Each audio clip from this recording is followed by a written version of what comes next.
తెలంగాణలో కుటుంబ పాలనను గద్దెదించే విషయంలో అమెరికాలోని తెలంగాణ ప్రవాసులంతా కలిసి రావాలని బీజేపీ జాతీయ ప్రధాన కార్యదర్శి ఎంపీ బండి సంజయ్ పిలుపునిచ్చారు. ప్రధానమంత్రి నరేంద్ర మోదీ పాలనలో భారతదేశం అన్ని రంగాలలో శరావేగంగా అభివృద్ధి చెందుతోందని, ఆర్థిక ప్రగతిలో 5వ స్థానానికి చేరుకుందని తెలిపారు. వర్జీనియాలో బండి సంజయ్ చేసిన ప్రసంగంపై ప్రవాసీలు మంత్రముగ్ధులన్నారు. భారత్ ప్రపంచంలో నెంబర్ 1 దేశంగా మారాలంటే మళ్లీ బీజేపీ ప్రభుత్వం ఏర్పడి మోడీ మూడోసారి ప్రధాని కావాల్సిన అవసరం ఉందని చెప్పారు. అమెరికా పర్యటనలో ఉన్న బండి సంజయ్ వారం రోజులుగా వివిధ రాష్ట్రాలలో పర్యటిస్తూ భారత సంతతికి చెందిన ఉద్యోగులు, వ్యాపారస్తులు, వివిధ రంగాల నిపుణులతో సమావేశమవుతూ ఇండియాలో పెట్టుబడులు పెట్టాలని ఆహ్వానిస్తున్నారు.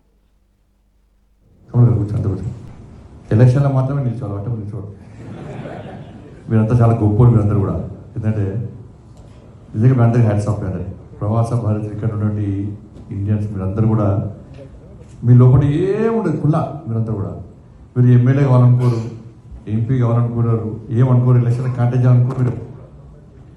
మీ అందరు కూడా భారతదేశం ఇంకా గొప్ప దేశంగా ఇంకా మారాలి. భారతీయ జనతా పార్టీ మోడీ గారు తిరిగి మన ప్రధానమంత్రి కావాలి.